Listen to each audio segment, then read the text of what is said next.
Thank you very much, Melina, and dear all. It's a great pleasure for me to say a few words here at the opening of the second day of the Equal Futures Exploring Sustainable Futures in the Arctic North Conference, with a focus in particular on this prestige project.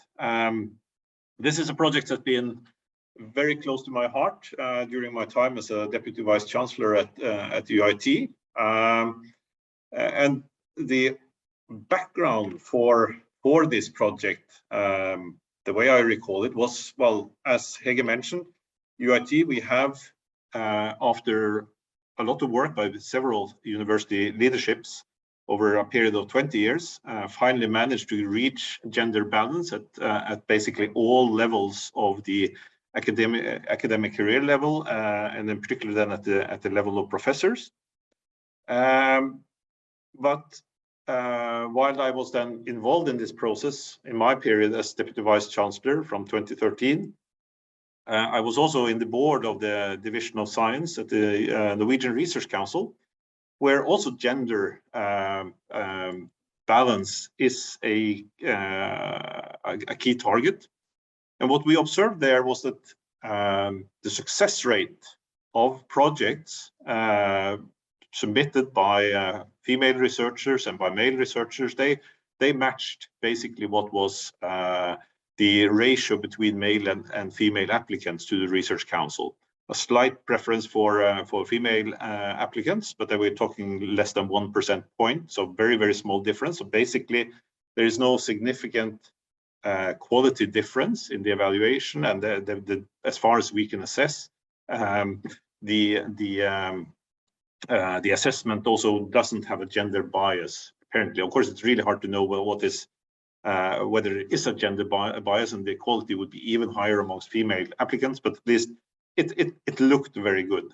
However, that was in terms of number of applications. When you then looked at the money, then we very quickly saw that when it comes to the big projects, the prestigious projects, there was still a very strong male dominance, and that triggered at least my interest in why is it still such that even though we have gender bias or a gender neutrality in terms of our evaluation processes, when it comes to the really prestigious projects, why is it then still males that are put forward as the project leader? And this was compounded by a round of granting of new centers of excellence, where first of all, there was only one center that had a female leader that was granted, but also very few of the applications to the center of excellence that actually had a female lead PI. In other words, at the institutional level, in the research groups, there still was a selection where you then chose, for various reasons, to put a male as the lead author, and this is a lead PI. And that is really the focus of the Prestige project as we originally designed it. What is it in the micro community, within the individual research groups? What are the considerations you do when you choose who should be the research group leader, who should be the PI of a given research proposal for the research group? In particular, when you go for the really big projects, what is the discussion that's actually happening within the research group in terms of deciding who leads this particular work?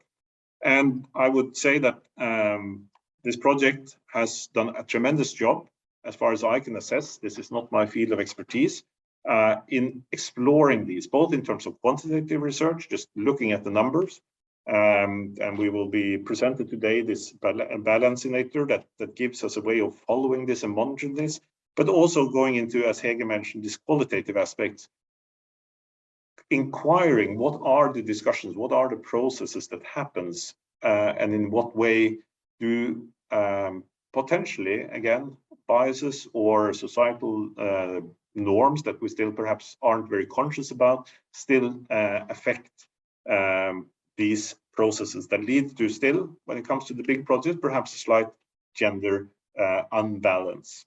Having said this, after we started this project, some of the biggest projects now at UIT are led by excellent female researchers. So things are changing, but I still think it's important to understand what's happening in the research groups.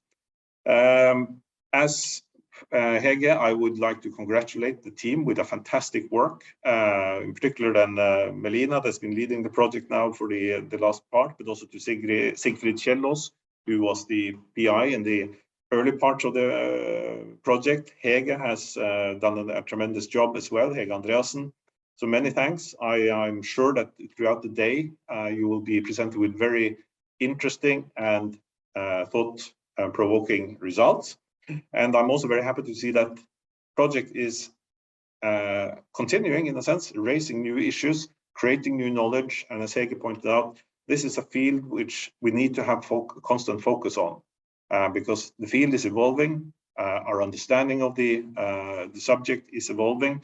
And so this is one contribution, a very important contribution, I believe, to our knowledge base in this domain, and hopefully also a good stepping stone for new projects. And I see on the total project, total program of the conference that there is indeed a lot of spin-off effects coming out of this project and creates more knowledge. So unfortunately, I have changed positions since this project was started.